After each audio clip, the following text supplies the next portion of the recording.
Good morning. It is Wednesday, April 17th, 2024. Bitcoin.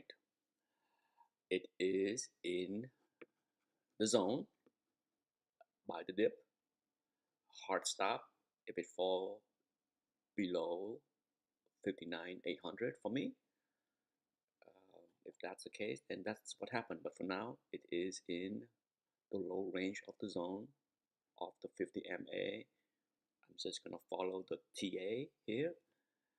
I have been saying this for quite some time now. I trade Bitcoin purely on TA, not the halving, not the historical pattern of the past 2, 3 cycle, none of that. Okay, other people can talk about that stuff all day long if they want. I just follow what the TA is showing me. All right, next up, JBHT. All right, I have followed JBHT for quite some time. I traded here and there, and I even try to short it or use a bear spread. Back in February, I believe I did it twice. Once it did not work, and once it worked because of where it was. Okay, right here at the top of the channel. I tried, and then it did not work because, well, for 2 weeks it stayed above there, so it didn't work. And then it works the second time I try up here.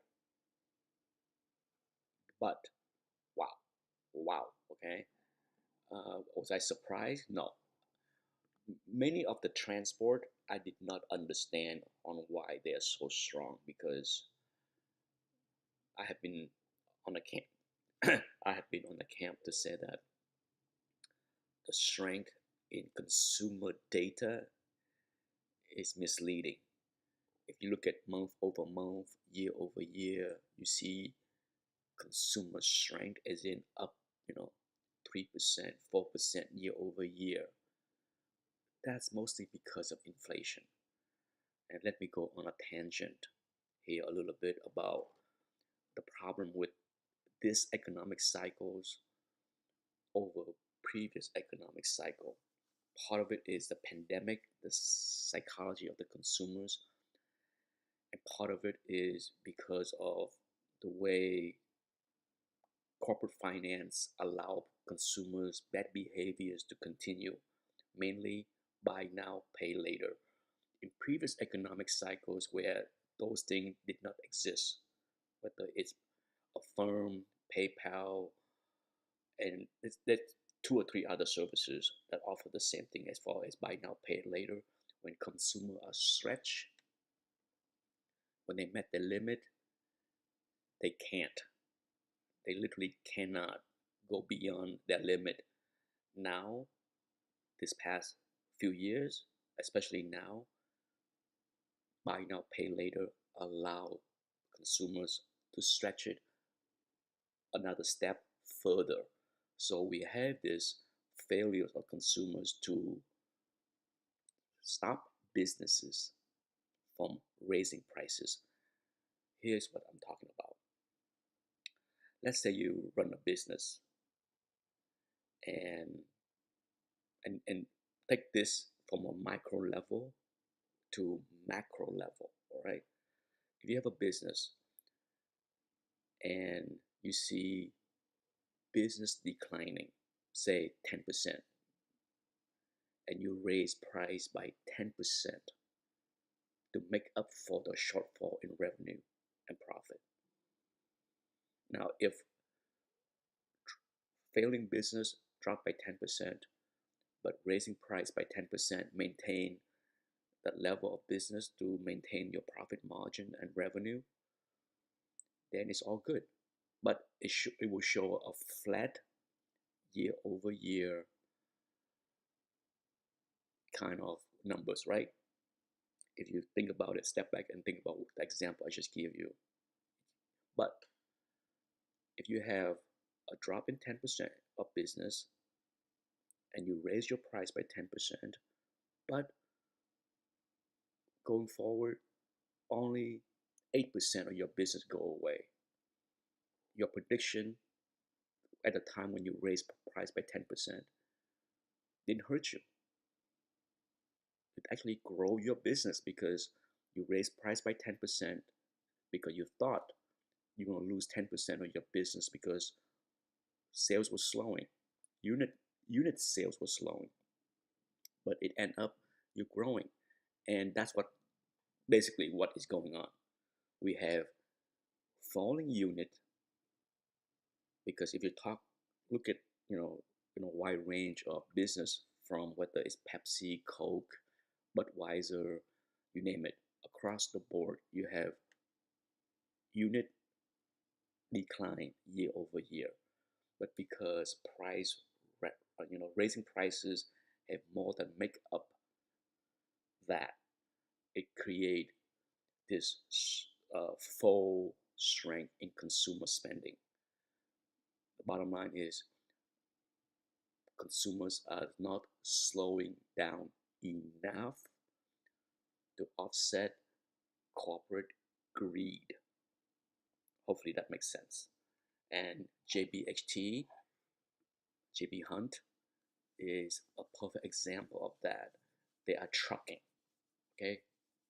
One of the biggest, if not the biggest, trucking company in the country. They deliver goods. Go and read the earning report. Declining truckload year over year.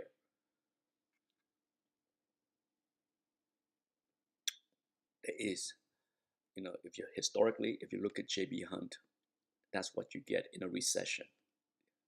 The load are declining. So after many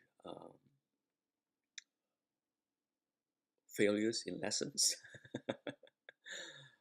for those that follow me, right, from Palo Alto to Snow to Z-Scalers, right, Ota, Lulu, I bought the dip, but not low enough. I did not buy the dip using the best TA spot. Yesterday, JB Hunt came out. At first, my first inkling on putting a buy order was right here.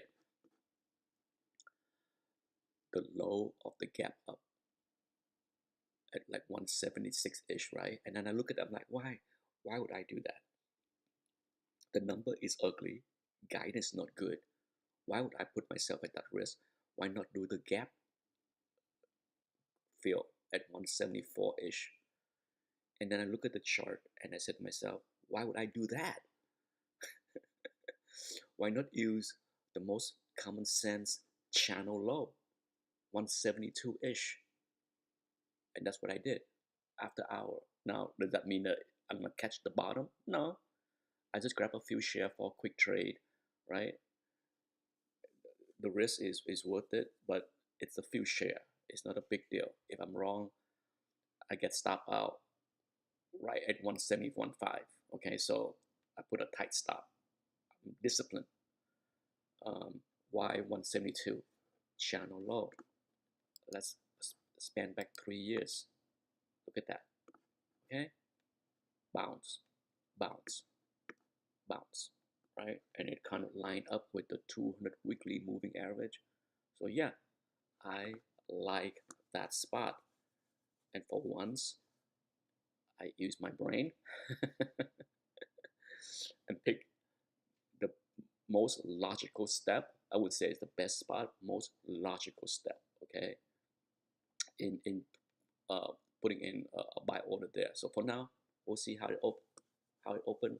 Right now, pre-market showing that, but yeah, it's not a good number, and we'll see how the market react. I might buy even more this morning, depending on what I'm seeing. But for now, that's it. Let's take a look at other consumer-related stock. Visa, right? Visa. Here we go. Would I touch Visa here? No, no, no, no, no, no, no, no. Okay. Great company. Let me remind people, consumer debt are not their risk. Slow down in consumer using the credit card is what will slow down their growth. Okay. But where would I buy? Would I buy Visa if I see the 200-day moving average? Absolutely. Okay. Absolutely. But that's the spot. No need to, I don't think this will hold. Okay. Logically, if the market is done coming down, yeah. But do I think the market is done going down? No. So I think the most logical step to step in would be this consolidate area right here in the 258-ish. And in a week or two, the 200-day moving average will rise into that area, 258-ish. So yeah, I'm watching that. Okay, I'm watching that. MasterCard ahead of that. So for me, MasterCard, the gap fill, 445-ish. Okay, so I'm looking for an overshoot of the 100 moving average. But yeah, ideally, the 200-day moving average lining up nicely with this consolidate area right here and the gap fill right here. So yeah, first spot I would pay attention to is the 100. And it might, okay, it has room to come down. But for now, that would be the spot. Last on this video, JNJ. Getting close. I'm glad. Okay, I bought very little on this dip down to 151, 152 area. And then I removed all of my, well, I did not do any. I was playing the put spread game for a long time. Okay, for many months I was doing the put spread. Every time it come down to 150, below 155, 152, I sell 150. I even sell 152.5 spread. Not, I'm glad I stopped 2 weeks ago.